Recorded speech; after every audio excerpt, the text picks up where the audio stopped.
ఈ తెప్పవాళ్ళు తెరచాప కట్టేసి ఎందుకు ఇలా ఉక్కిరిబిక్కిరి అవుతున్నారో మీకు తెలుసా? నేనైతే చెప్తాను. వీడియోని ఎవ్వరు స్కిప్ చేయొద్దు. నమస్తే, నేను మీ లోకల్ ఫిషర్ మ్యాన్. ఫ్రెండ్స్, వీళ్ళకైతే చాలా పెద్ద చేప లాగింది. బ్లాక్ మ్యార్లిన్ చేప అంటే కొమ్ముకోనవా.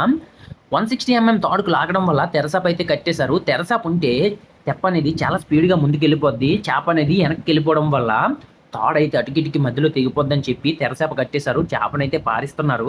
అంటే అలా చేస్తే చేప అనేది ఒకే దగ్గర ఉంటది. అందువల్ల తెరచాప అయితే కట్టేశారు. మేమైతే చాలా సేపు నుంచి వెయిట్ చేస్తున్నాము చేప వస్తదని చెప్పి.